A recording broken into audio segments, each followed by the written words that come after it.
नमस्कार, बुलेटिन में स्वागत है आपका। मैं हूं प्रियंका चौधरी। पेश हैं अब तक के समाचार। अंतर्राष्ट्रीय सीमा की सुरक्षा में मुस्तैदी से तैनात बीएसएफ ने एक बार फिर से पाकिस्तान के नापाक मंसूबों पर पानी फेर दिया है। पाकिस्तान की ओर से जम्मू कश्मीर में नशे की खेप पहुंचाने के प्रयास को विफल बनाते हुए बीएसएफ जवानों ने न सिर्फ 27 किलोग्राम हेरोइन बरामद की है, बल्कि उसे यहां ला रहे तस्कर को भी मार गिराया है। बरामद की गई हेरोइन की कीमत इंटरनेशनल बॉर्डर में लगभग 135 करोड़ रुपए बताई जा रही है। बीएसएफ के जम्मू फ्रंटियर के आईजी एनएस जम्वाल ने बताया है कि अंतर्राष्ट्रीय सीमा से सटे पानसर क्षेत्र में बीएसएफ जवानों ने एक घुसपैठिए को भारतीय सीमा के नजदीक आते हुए देखा, जो छुपता छिपाता भारतीय सीमा में प्रवेश करने की कोशिश कर रहा था। जैसे ही वह भारतीय सीमा के नजदीक पहुंचा, बीएसएफ जवानों ने उसे चेतावनी दी, जिसे उसने नजरअंदाज कर दिया और आखिरकार जवानों ने उसे ढेर कर दिया। जांच करने पर मौके से हेरोइन के 27 पैकेट भी बरामद किए गए हैं। और आपको ये भी बता दें, इससे पहले भी 23 जनवरी को बीएसएफ ने पानसर इलाके में ही एक 150 मीटर भूमिगत सुरंग का पता लगाया था। इस सुरंग के जरिए पाकिस्तान सैनिक मादक पदार्थ, हथियारों की तस्करी के अलावा आतंकवादियों की घुसपैठ करवाते हैं। बीएसएफ के ट्रुप्स जो आगे कवर्ड एरियाज में लगे हुए हैं, उन्होंने रात के वक्त कुछ मूवमेंट देखा। इसमें 3-4 लोग जंगल झाड़ी के बीच में से आ रहे थे। जब वो जीरो लाइन क्रॉस करके फेंस के पास में पहुंचे हैं तो उसको चैलेंज किया गया, लेकिन अनसुनी करते हुए आगे बढ़ता रहा। पीछे से कुछ हमको ऐसे भी आवाज़ आई जैसे कोई वेपन वगैरह पॉप कर रहा है। तो इन सब चीज़ों को मद्देनज़र रखते हुए जो संतरी था ग्राउंड के ऊपर, उन्होंने फायर किया और फायर में एक स्मगलर की डेथ हुई है। और सुबह जब हमने एरिया को सर्च किया है तो वहाँ पर हमको 27 केजी हेरोइन मिली है। हमने पाकिस्तान रेंजर्स को भी कांटेक्ट किया है और वो भी अपने लेवल के ऊपर इसकी शनाख्त कर रहे हैं। ये जो कंसाइनमेंट है, ये एक केजी के पैकेट्स में बांध के और 27 पैकेट्स पूरा एक कपड़े के अंदर बांध के उसको जैसे किसी पाइप के थ्रू इसको पुश करने की कोशिश होती है, उस प्रकार से था। उम्मीद है कि इस साइड से कोई ना कोई उसको रिसीव करने के लिए जाने वाला था, लेकिन पहुंच नहीं पाया और उससे पहले ही ये इनकाउंटर हुआ। इसके ऊपर बिल्कुल एक बहुत स्ट्रांग प्रोटेस्ट नोट जो है वो जाएगा और पूरे एविडेंस के साथ में हम उनको दिखाएंगे। और साथ ही साथ हमने उनको ग्राउंड के ऊपर भी दिखाया है, तो वो ग्राउंड के ऊपर आके देख के गए हैं और इसमें अभी कोई शक की बात नहीं है कि ये पाकिस्तान इस चीज़ को डिनाई कर सकता है। जम्मू के जीएमसी अस्पताल के बाद सीडी अस्पताल में भी आज से ओपीडी सेवाएं जो हैं वो शुरू कर दी गई हैं। सीडी अस्पताल में कोविड के मात्र 3 मरीज ही भर्ती थे, जिन्हें जीएमसी अस्पताल शिफ्ट करने के बाद अब लोगों को ओपीडी का लाभ मिलने लगा है। सीडी अस्पताल के कोविड वार्ड सैनिटाइज कर दिए गए हैं और अब यहां पर छाती से संबंधित बीमारियों से जूझ रहे मरीजों को भर्ती करना भी शुरू कर दिया जाएगा। लोगों को ओपीडी सेवा का लाभ लेने के लिए हालांकि फोन पर रजिस्ट्रेशन ही करवानी पड़ेगी। कुछ दिनों से हमारे पास ये जो मरीजों की जो कोविड पॉजिटिव मरीजों की तादाद इधर ट्राइज में बहुत कम हो गई है और परसों से हमारे पास जो पेशेंट इधर कोविड पॉजिटिव चेस्ट डिजीज़ में एडमिट थे, परसों से ये खाली हो गया और सारे पेशेंट जो हैं यहाँ से छुट्टी करके इलाज करके पूरा करवा के चले गए हैं। तो 2-3 पेशेंट जो पोस्ट कोविड थे, जिनको ऑक्सीजन की ज़रूरत थी, उनको मेडिकल कॉलेज शिफ्ट कर दिया गया था और हमने 2 दिन ये पूरी सफाई करवा के दोबारा से ये वार्ड तैयार कर लिए। तो ऊपर से ही जो मैडम प्रिंसिपल ने नोटिस निकाला है, इस हमारी 7, 8, 9, 10 चेस्ट डिजीज़ में ये 7, 8, 9, 10 वार्ड्स को डी नोटिफाई कर दिया है और अब हमारी ओपीडी भी आज से शुरू है। जो regular OPD chest disease, tuberculosis की चेस्ट डिजीज़ में थी, वो आज से शुरू है और कल से हम 7, 8, 9, 10 जो चारों वार्डें डी नोटिफाई हुई हैं, इसमें अपने चेस्ट डिजीज़ और ट्यूबरकुलोसिस के पेशेंट भी एडमिट करेंगे, इनका पूरा इलाज करेंगे। चोरों ने नगरोटा पंचायत में एक ही रात में 2 घरों को निशाना बनाकर पुलिस को खुली चुनौती दे दी है। मामला जगती पंचायत के साया गांव का है, जहां पर इन दोनों ही मकानों के निवासी गहरी नींद में सोए हुए थे कि चोर वहां से नकदी व गहने चुराकर 9-2-11 हो गए। एक मकान से चोर एक बक्सा उठाकर ही भाग गए, जो बाद में एक नाले से बरामद किया गया, लेकिन उसमें रखे गए गहने व नकदी गायब थी। वहीं पर दूसरे मकान से चोरों ने हजारों रुपए की नकदी पर हाथ साफ कर दिया है। इन दोनों पीड़ित परिवारों की शिकायत पर पुलिस ने मामला दर्ज करके चोरों की तलाश करना शुरू कर दी है। 3 बजे के करीब ये चोरी हुई तो 2:30 बजे मैं बाहर निकला था। उसके बाद 4 बजे मेरी मैडम उठती सुबह बाथरूम के लिए। जब वो अपने अंदर से कुंडी खोलती तो मुझे बोलती कुंडी नहीं खुल रही है। तो जब मैं उठता हूँ तो मैं ज़ोर से खींचता हूँ तो बाहर से मेरे को लॉक कर दिया था। जब दूसरे रूम में गए वहाँ से 2 बक्से थे वो भी उठा लिए, बेड खोला था, अलमारी खोली थी। उसके बाद फ़ोन किया ना दूसरे लड़के, फिर दूसरे बंदे भैया को फ़ोन किया, फिर भाभी आई, उसने रूम मेरा खोला बाहर से आके। उसके बाद फिर क्या हुआ, उसमें मेरी मम्मी के गहने थे, काफ़ी सामान था, कागज़ थे, ज़मीन के डॉक्यूमेंट थे। फिर हम पंच सरपंच को फ़ोन किया, वो इकट्ठे हुए। उसके बाद पुलिस को कन्फर्म किया, पुलिस आई तो बक्सा हमें नाले से मिल गया, कागज़ मिल गए, बाकी उसमें जो गहने वगैरह थे वो नहीं मिले। कैश भी थी उसमें तो वो भी नहीं मिली। उसके बाद एक बक्सा और था छोटा सा, वो भी नहीं मिला। उन्हें ना कुंडी खोली है ना ते अंदर ने चोरी की है। उन्हें अंदरों 40-42 हज़ार रुपया कढ़िया अंदरों। हाँ, कोई 2-3 महीने इकट्ठे करी रखे तो मकान बनाया सी। मकान से पैसे देने कुसै दे, वो जेह्ड़े दुआरे जेह्ड़े पैसे मतलब लेने जेह्ड़े उंदे दुआर कीते ते उ'नें पैसे मकाने होंदे, वो कढ़ाइयै देने हैं, अज्ज देने हैं, कुछ कल देने हैं बंदे दे, कुछ कल आना हा बंदे ने। और राती दी चोरी होई दी, बंदा साफ। एह् कन्नै घर इक होर उं'दा अंदर कुंडा मारियै बंद कीता उ'नें। उं'दे अंदरा पूरा बक्सा भी ओह् थल्लों थ्होया जाइयै, पूरा बक्सा तोड़े ताड़े दा। उं'दे पैसे पूसे कुछ सुन्ना सन्ना भी है, कुछ ओह् भी लेता। बाकी जमीन दे कागज़ उं'दे ओह् लब्भी गे सारे, जमीन दे कागज़ भी ओह्दे बिच पेदे हे पूरे।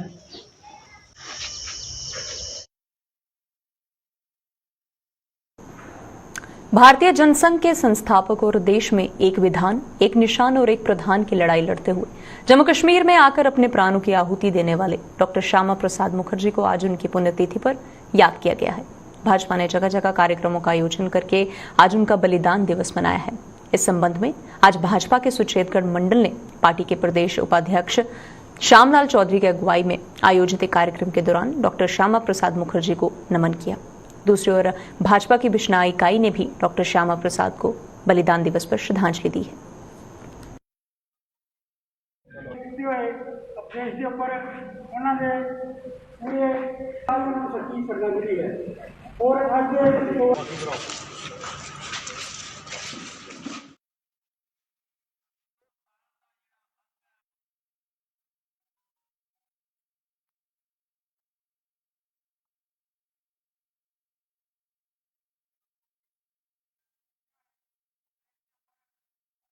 डॉक्टर श्यामा प्रसाद मुखर्जी का ਜਿਹੜਾ दिन मनाया जा रहा है, क्योंकि श्यामा प्रसाद मुखर्जी ने 1953 इस परमिट सिस्टम की तोड़ के बगैर परमिट तो जम्मू कश्मीर एंट्री की थी और जेल से जाने तो बाद उनकी शहीदी हुई। और अज जो बुनियाद उन्होंने रखी, उस बुनियाद की जो 5 अगस्त 2019 की देश के प्रधानमंत्री ने भारतीय जनता पार्टी की सरकार ने 370-35 ये तोड़ के ये साबित कर दिता कि जम्मू कश्मीर देश का अभिन्न अंग है। और बिल्कुल जो 2 प्रधान 2 निशान 2 विधान का जो नारा श्यामा प्रसाद मुखर्जी ने संसद में दिता है, उसी संपूर्ण करते हुए देश के प्रधानमंत्री ने पूरा किया। और सारी जनता ही मैं तो कहूँगा श्यामा प्रसाद मुखर्जी की जम्मू कश्मीर की जनता रहनी है, जिन्हें डॉक्टर श्यामा प्रसाद ने बंगाल जो उठ के अपना बलिदान जम्मू। श्यामा प्रसाद मुखर्जी जी ने देश की एकता और अखंडता के लिए अपने जानों प्राणों की आहुति दी। और आज अगर हम पूरे देश के साथ आज एक साथ मिलकर रह रहे हैं तो इसमें श्यामा प्रसाद मुखर्जी जी का एक बहुत बड़ा योगदान है। आज भारतीय जनता पार्टी के ऑफिस बिश्नाह में यहाँ उनको भावपूर्ण श्रद्धांजलि हमने दी है। पिछले 9 दिनों से पानी की एक एक बूंद को तरस रहे सांबा के समैलपुर गांव के लोगों के सब्र का पैमाना आज छलक पड़ा है। समैलपुर के वार्ड नंबर 4 के लोगों ने बड़ी ब्राह्मणा में जल शक्ति विभाग के कार्यालय के बाहर प्रदर्शन करके उसे खूब खरी खोटी सुनाई है। लोगों की माने तो आधे गांव में पानी की कोई किल्लत नहीं है, जबकि आधा गांव पानी की एक एक बूंद के लिए तरस रहा है। उन्होंने आरोप लगाया है कि कुछ लोगों ने पानी की मेन पाइपलाइन से अवैध कनेक्शन ले रखे हैं, जिसका खामियाजा उन्हें भुगतना पड़ता है। जल शक्ति विभाग के अधिकारी भी इस समस्या का समाधान करने का आश्वासन देकर आए दिन बरगला रहे हैं। दिन अज साढ़े घर पानी नहीं आवा दा है। 9 दिन पहला पानी आया है, जो पानी आया हो वो मासा सारा पानी आया हो। बाद क्या होया कि पानी सिर्फ ये जिन्ने भी महिला खड़ोती दियां, जिन्ने भी साढ़े भाई खड़ोते ने, छड़ा पानी आता ये दिखते 5 मिनट 1-2 वो मारदा प्रैशर, वो बाद खत्म हो जाता। तुबदे सारा महला हल्ली पी जाती, पानी चलिए। अस ये जी समस्या ली अस उत्थे जेहड़े इंदा इंचार्ज बनाए दा उन्हें भी अस बड़े बारी आख्या ठीक है करके लेकिन सर ऐसा कुछ नहीं। अस ये नहीं आखा दे अगर तुम समस्या ठीक है, लेकिन साढ़ा अद्धा ग्रां पानी शैल आवा दा, लोकें सब्जियां लाई दियां, पट्ठे लाए दे, ओह् बी ते आखिर ट्यूबवेल दा पानी आवा दा। तो मैं इन्हें आखां तुस चेक करो जाइए कोने लोकें पट्ठे लाए दे ना, ओह् बड्डियां पैपें पर कोने कनैक्शन लैते दे, लाइन वाले पैपें पर की कनैक्शन लैते दे न, सब्जियां लाई दियां, कुत्थों आवा दा पानी? अगर पीएचई कोहा ना बोर नहीं कराया साढ़े ग्रां, सारा दा सारा पानी ये लोग पैसे लिए पानी उन्हें दिंदे ने और साढ़े लोकें घुट पानी नहीं पीने दा।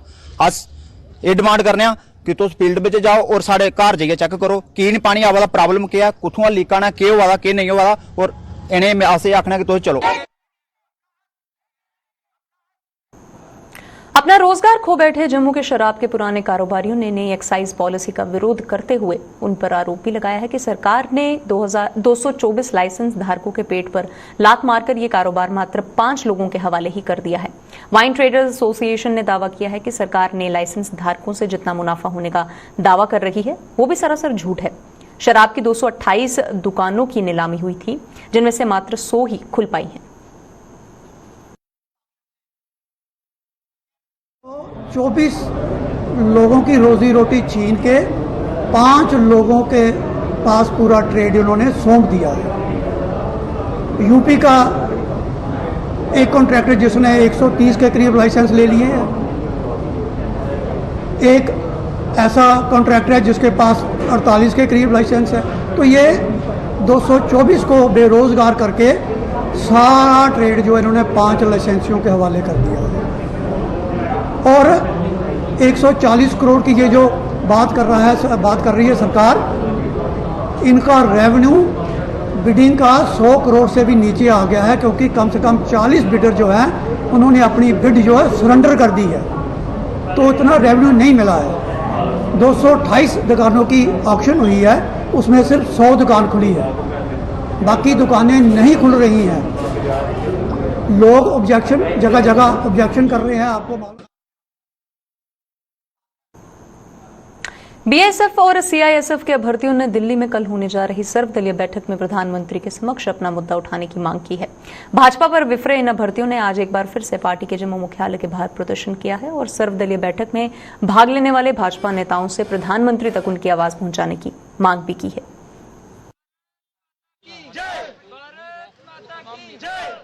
यहाँ पर इसलिए आए हैं क्योंकि 24 तारीख को प्रधानमंत्री जी ने ऑल पार्टी की मीटिंग बुलाई है, तो हमें एक ऐसी उम्मीद सी जगी है कि हाँ शायद हो सकता है हमारा मसला हल किया जा सके, क्योंकि भाजपा ने तो हमारी आवाज उठाई नहीं। अब ऐसा लग रहा है कि शायद जो बाकी पार्टियां हैं वो हमारी आवाज उठाएं। तो जम्मू कश्मीर के तमाम लीडर्स जो जम्मू कश्मीर को रिप्रेजेंट करते हैं सेंटर में जाकर, वो हमारी आवाज वहाँ पर उठाएं और जो बीएसएफ और सीएसएफ का एस्पिरेंट्स का जो मुद्दा था उसे वहाँ पर जाकर हल करवाएं। स्पेशल मीटिंग प्रधानमंत्री साहब द्वारा बुलाई गई है कि ਉਹਦੇ ਵਿੱਚ जम्मू कश्मीर के किश मुद्दे ने ਜਿਹੜੇ ਉੱਥੇ ਚੁੱਕੇ ਜਾਗਣ और बड़ी सारी चीज़ें पर ਉੱਥੇ ਗੱਲਬਾਤ होनी है। और ਉਹਦੇ ਵਿੱਚ ਅਸੀਂ ਆਪਣੇ ਲੀਡਰ ਨੇ ਅੱਗੇ ਇਹ ਅਪੀਲ ਕਰਨਾ ਚਾਹੁੰਦੇ ਹਾਂ कि ਅਸੀਂ ਵੀ ਸੁਣਾਈਓ कि ਸਾਡਾ जम्मू कश्मीर ਦਾ ਯੂਥ ਦਾ ਲੀਡਰ ਹੈ ਕੌਣ ਹੈ। जम्मू कश्मीर ਦਾ ਲੀਡਰ ਜਿਹੜੇ ਯੂਥ ਦੀ ਅੱਗੇ ਰਿਪਰੈਜ਼ੈਂਟ ਕਰੇਗਾ ਕਿਹੜਾ ਲੀਡਰ ਹੋ। 90 दिन प्रोटेस्ट किया उन्हें उनका भी पता चलना चाहिए उन्हें प्रधानमंत्री साहब ने कि 90 दिन इन्हें प्रोटेस्ट किया और सारी जी मुद्दा है वो तो हाईलाइट किया जा, बीजेपी गौरमेंट अगर रखे जा, प्रधानमंत्री साहब उनके अगर रखे। जम्मू कश्मीर के आरक्षित वर्ग ने सर्वदलीय बैठक में इस वर्ग के किसी प्रतिनिधि को न्योता न देने पर रोष जताया है। आरक्षित वर्ग के सदस्यों ने प्रधानमंत्री से इस वर्ग के एक शिष्टमंडल को मुलाकात के लिए दिल्ली बुलवाने की मांग की है, ताकि बैठक में सभी मुद्दों पर विचार विमर्श किया जाए और उनका हल भी तलाशा जाए। अभी की बात करूंगा, किसी ने भी SC ST OBC के रिप्रेजेंटेटिव को नहीं भेजा है, लिहाजा हमारी अपील है, ऑनरेबल प्राइम मिनिस्टर साहब से मेरी अपील है कि वो एक डेलीगेशन जो है उसको मंजूरी दे, जो रिजल्ट का SC ST OBC का, जो कि इंटेलेक्चुअल क्लास से है या सोशल एक्टिविस्ट हैं हमारे या पॉलिटिशियंस हैं, उनकी ओर से एक डेलीगेशन को परमिशन दी जाए ताकि SC ST OBC की जितनी भी प्रॉब्लम है वो वहां पर डिस्कस कर सकें। कोरोना की वजह से भद्रवाह में लगाई गई पाबंदियों में ढील का लोग नाजायज फायदा उठाने लगे हैं। ये लोग एसओपी की सरेआम धज्जियां भी उड़ा रहे हैं, जिनके खिलाफ प्रशासन भी अब नकेल कसने लगा है। नोडल ऑफिसर नसीर बांडे और उनकी टीम ने भद्रवाह के बाजार में औचक छापे मारकर ऐसे लोगों के चालान करके उन्हें सबक सिखाया है।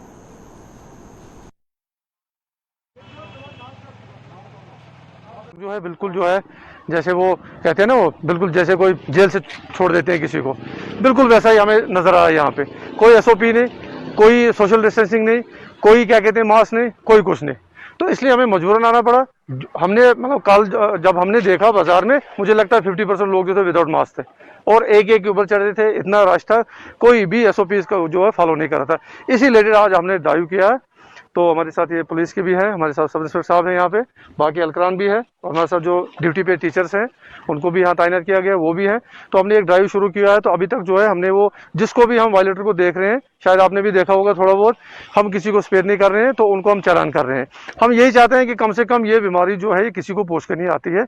इसको जो है लोगों को एक अपने अंदर ही एक जागृति लानी चाहिए, अवेयरनेस लानी चाहिए, ताकि इसका जो है वो मुकाबला कर सके। शायद उनको ये लगता है कि हम जो वहाँ पे वायलेशन कर रहे हैं वो शायद एसओपीज में आती नहीं है, लेकिन ऐसा नहीं है।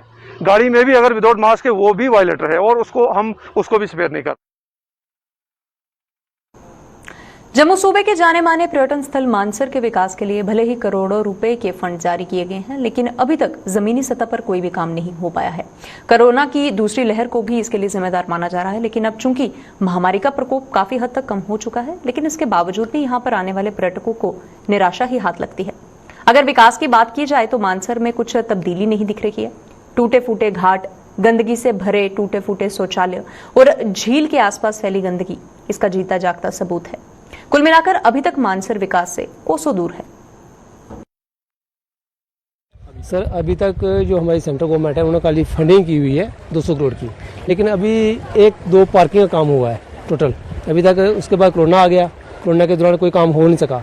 अभी मीटिंगें यहाँ हो रही हैं डेवलपमेंट के लिए, लेकिन अभी वो वाला इंफ्रास्ट्रक्चर अभी तक तैयार नहीं हुआ है। हम चाहते हैं कि जल्दी से जल्दी विकास हो और हम चाहते हैं कि मानसर के जितने वासी हैं बरसात आने से पहले इसकी डेवलपमेंट की जाए। कम से कम हमारा जो सीवेज ड्रेनिंग का प्रोजेक्ट था और उसके बाद जो झील के किनारे दीवार थी वो लगाना बहुत ज़रूरी है, नहीं तो उसके बाद पानी भर जाएगा, फिर हम उस तरीके का विकास नहीं कर पाएंगे। घाट यहाँ 8-10 हैं, आप पूरा राउंड करके देखिए आपको दिख जाएंगे। ये घाट एक टूटा हुआ है यहाँ। हम चाहते हैं कि ये जो मटीरियल झील के अंदर पड़ा हुआ है, इसी मकसद से मैं बोल रहा था कि बरसात आने से पहले काम स्टार्ट किया जाए, ताकि ये हम सारा मटीरियल बाहर निकाल सकें। अगर बरसात आ जाती है तो ये दोबारा फिल हो जाएगा, फिल होने से ये हम कुछ भी बाहर नहीं निकाल पाएंगे। तो हम जल्दी से जल्दी डिमांड करते हैं कि वो काम स्टार्ट किए जाएँ। हम हर साल यहाँ तो अच्छा लगता है, 15-20 साल से आ रहे हैं, कोई यहाँ विकास कुछ नहीं है। सुईसर में है, अभी बनने हैं, पार्क वगैरह बने हैं, इधर कोई नहीं है, ना कोई नहीं। वही जो 5-6 दुकानें हैं वही हैं, वही वो होटल है इधर, बाकी और कोई इधर नहीं है। यहाँ अच्छा डेवलप हो सकता है, टूरिस्ट अच्छे आ सकते हैं यहाँ अगर अच्छा ये पार्किंग वगैरह ये जैसे पार्क अच्छे कर दें तो अच्छा होगा। और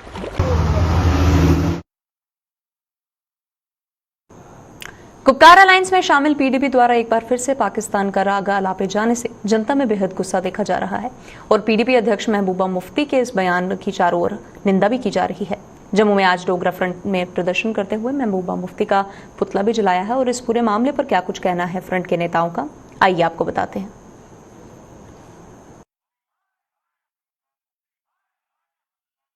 370-35 में बात ही नहीं होगी, फिर ये क्या करने जा रहे हैं? ये खुद डिटेल कर रहे हैं सारी बात को। ये कश्मीर के लोगों को, जम्मू के लोगों को धोखा देने का प्रयास कर रहे हैं। जब वो कहती है कि पाकिस्तान बीच में आएगा, बातचीत होगी, इसका मतलब ये बातचीत करना ही नहीं चाहते, क्योंकि इनके हाथ में कुछ नहीं है। इनके हाथ में एक ही चीज़ है, ये समझते हैं 370 वापस आने वाला नहीं है, जो कॉन्स्टिट्यूशन बन गया, जिसको पार्लियामेंट अपर उसने पास कर दिया, अब वो वापस होने की गुंजाइश नहीं है। इसलिए ये पाकिस्तान की भाषा बोल करके एक ही बात ड्राइव करने का प्रयास करना चाहते हैं कि हम आ रहे हैं, लेकिन दिल्ली वाले हमको ना बुलाएं। ये सारी बातें जो है ये गलत है। पीडीपी अध्यक्ष महबूबा मुफ्ती के बयान पर जहां सियासी दलों के प्रदर्शनों का सिलसिला शुरू हो गया है, वहीं पर आम जनता ने भी उनके इस बयान की कड़ी निंदा की है। लोगों ने महबूबा के खिलाफ कड़ी निंदा करते हुए उन्हें हद में रहने की चेतावनी दी है। लोगों का कहना है कि अपने देश के मसले में किसी दूसरे मुल्क का दखल किसी भी सूरत में बर्दाश्त नहीं किया जाएगा, लिहाजा ऐसे बयान देने वालों को बाज आना चाहिए।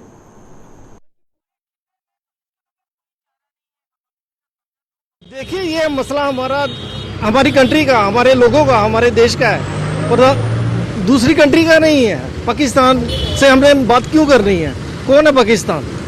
हम नहीं जानते उसको, ठीक है ना। ये जम्मू कश्मीर का मसला है। यहाँ पे राजा महाराजों का नाम रहा है और महाराजा हरि सिंह, महाराजा रणवीर सिंह, जो हमारी जो अपना वो है, क्या नाम बोलते हैं उसको, अभी इंडियन पेनल कोड है, रणवीर पेनल कोड ये होनी चाहिए। वो क्यों नहीं, इसको क्यों बंद किया गया? 370 थी हमारी स्पेशल, जो हमारी स्टेट है, वो उसको दर्जा दो। और जिस हिसाब से ये बात कर रहे हैं कि ऐसा होना चाहिए, वैसा कोई बात नहीं है। ये जो जा रहे हैं, इनको पूरे जम्मू कश्मीर के लोगों को साथ लेके चलना होगा, आज़ाद कश्मीर के लोगों को साथ लेके चलना होगा। जो हमारा हक है वो हमारा हक है। हम हिंदुस्तान के साथ थे, हैं और रहेंगे। प्रधानमंत्री ने एक इनिशिएटिव लिया था, भाई जम्मू में एक अच्छी चुनी गई सरकार बने, जम्मू का माहौल अच्छा रहे, जहाँ के लोगों की नुमाइंदगी का मौका मिले। लेकिन इसके लिए गुप्तकार गैंग को भी मौका दिया गया था, भाई यहाँ भी मीटिंग आए। लेकिन गुप्तकार गैंग जो पहले बोलता है, पाकिस्तान की भाषा बोल रहा था, भाई पाकिस्तान को बुलाया जाए। इसका हम विरोध करते हैं। अब देखिए किस प्रकार गुप्तकार गैंग ने अपना पाला बदला और आज शाम सुबह के ये दिल्ली के लिए रवाना हो गए। तो मैं आगे माध्यम से यही कहता हूँ कि जो भी फैसला लें प्रधानमंत्री, जम्मू के हित के लिए, जम्मू के युवाओं के लिए, जम्मू के बेरोजगारी के लिए, जम्मू के दुकानदार, जम्मू का जो बिजनेस, इस समय जम्मू का पर्यटन उद्योग काफ़ी सारा इस समय ठप हो चुका था। हम यही कहते हैं प्रधानमंत्री से, जम्मू के बारे में सोचे, बहुत हो चुका श्रीनगर के लिए, हम उनके लिए डेवलप कीजिए। लेकिन आने वाले जो समय है जम्मू का है, जम्मू के लिए अच्छा डेवलप होना चाहिए। प्रशासन की ओर से नदी नालों से खनन पर लगाई गई रोक को लेकर जम्मू से सटे मढ़ ब्लॉक में लोगों के प्रदर्शन का सिलसिला जारी है। लोगों ने प्रशासन के फैसले का विरोध करते हुए कहा है कि सरकार की ओर से जरूरतमंदों को आवास योजना के तहत पर घर मुहैया करवाए जा रहे हैं, लेकिन नदी नालों से रेत बजरी निकाले जाने पर प्रतिबंध होने की वजह से वह सिर्फ घर की नींव ही रख पा रहे हैं और नींव पर ढांचा खड़ा करने का उनके बस की बात जो है वो नहीं है। उन्होंने प्रशासन से इस बैन को हटाने की मांग की है ताकि वह सरकार की लाभकारी योजना का लाभ ले सकें। ये प्रोटेस्ट जो आज जो लोग हैं ये बड़े परेशान हुए हैं, खास करके मायने को लेकर के इतना गदर पड़ गया है कि गवर्नमेंट को इस तरफ ध्यान ही नहीं है। श्रीनगर में इन्होंने सब ठीक कर दिया है, लेकिन जम्मू के अंदर, जम्मू के साथ जो सरकारें, जितनी भी सरकारें आई हैं, चाहे वो हमारी नेशनल कॉन्फ्रेंस की सरकार थी, कांग्रेस की थी, पीडीपी बीजेपी की थी, वो हमारी सरकार थी, लेकिन सब ने जम्मू के साथ जो भेदभाव किया हुआ है। जो बजरी हमें 1500 रुपये मिलती थी, आज वो 7000 की बजरी हमें मिल रही है। और सैंड जो 1000 रुपये के हमें ट्राली मिलती थी, उसको वो अभी 4000 से कम नहीं मिल रहे, 4000 से ऊपर है। अगर कहीं पुलिस वाले उसको रास्ते में पकड़ लेते हैं, वो चोरी की गिनी जाती है। हालांकि गरीब लोगों का खास करके इतना जीना महाल हो गया है कि उनको जो उन्होंने एक कमरे के लिए उनको PMAY के अकॉर्डिंग जो उनको पैसे मिलते थे, उससे पहले उनका कमरा बनता था। आज उनका उन पैसों से प्लंथ नहीं भरा जा रहा है। तो सर जो बंदा बेचारा मजदूर है, दिहाड़ी लगाकर जो 500 रुपये लाता है शाम को, वो कहाँ से लाएगा इतने पैसे? जो 7-7, 8-8 हज़ार का रेत या बजरी लेगा, वो कहाँ से लेने हैं? ये हमारी जो गवर्नमेंट है, ये सारा उसका कसूर है। और जो रेत ट्राली तवी से निकलती है, तो उसके लिए जो वहाँ के पुलिस वाले बैठे हैं, उन्होंने भी इनके साथ वो किया होता है, सांठगांठ की होती है, तो वो इनसे 500 रुपये लेके इनको दे देते हैं, छोड़ देते हैं कि जाओ जी। ना तो इनको कोई रोकता है ना टोकता है। अगर गवर्नमेंट ने ऐसा करना है तो इससे बेहतर है कि तभी का जो स्टे लगा हुआ है उसको खोल दे। रेत बड़ी महंगी है, गरीब आदमी ये गवर्नमेंट पैसा दे दिया है मंगाने बाद है, वो प्लांटों नहीं पहुँचा हुआ। बजरी इन्नी महंगी है, गरीबाई थोड़ा नहीं है, पुलिस फड़ी लैंदी है, उसका स्यापा बनेगा, ट्रैक्टर वाला कोई जंगा नहीं है। तो यदा बैन टुटना चाहिए, जो गरीब बेचारा कोई मकान का बनाया जाए, बरसात लगने वाली, कहाँ जाएंगे बच्चे निकल के बैठ। ਇਹੋ ਸਾਡੀ ਬਾਤ ਹੈ ਇਹ ਮਹਿੰਗਾਈ ਦਾ ਨੁਕਸਾਨ ਕੋਨੇ ਲੋਕਾਂ ਨੂੰ ਹੋਦਾ ਇਹ ਗਰੀਬਾਂ ਨੂੰ ਜੋਰ ਵਾਲੇ ਕੋਈ ਨੁਕਸਾਨ नहीं है। जम्मू को राज्य का दर्जा देने और इसके साथ भेदभाव का आरोप लगाते हुए पैंथर्स पार्टी ने आज जम्मू में प्रदर्शन किया है। प्रदर्शन की अगुवाई कर रहे पैंथर्स पार्टी के चेयरमैन हर्षदेव सिंह ने मौजूदा सरकार पर निशाना साधते हुए कहा है कि भाजपा के कार्यालय में जम्मू के साथ भेदभाव के सारे रिकॉर्ड टूट गए हैं। दिल्ली में होने वाली सर्वदलीय बैठक में भी जम्मू के साथ भेदभाव और यहाँ के लोगों की अनदेखी की जा रही है।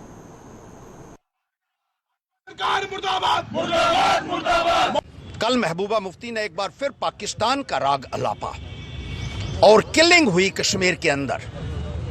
जो लोग अलगाबाद की भाषा बोल रहे हैं, जो पाकिस्तान की बात कर रहे हैं, उनको मीटिंग में बुलाया जा रहा है और राष्ट्रवादियों को नजरअंदाज किया जा रहा है, जो नाकाबिले बर्दाश्त है। जम्मू को खास तौर पर नजरअंदाज किया जाना लोगों को किसी भी सूरत में गवारा नहीं है। जम्मू के अंदर एक रोष देखा जा रहा है, एक गुस्सा देखा जा रहा है कि जम्मू को बात भी सुनने के लिए तैयार नहीं है भारतीय जनता पार्टी की सरकार। डोडा जिले के देसा इलाके में भालू के हमले से एक महिला गंभीर रूप से घायल हो गई है, जिसे इलाज के लिए जेएमसी डोडा में भर्ती भी करवाया गया है। घायल के बेटे ने कहा है कि भालू के हमले में घायल को उसकी मां को तकरीबन 100 से ज्यादा टांके जो हैं वो आए हैं। साथ ही ये भी कहा है कि उनका गांव अभी भी बुनियादी सुविधाओं से वंचित है और डोडा तक मरीज को पहुंचाने के लिए उन्हें तकरीबन 45 किलोमीटर का सफर पैदल तय करना पड़ता है, लेकिन उनके गाँव वालों ने उनकी काफी मदद जो है वो की है।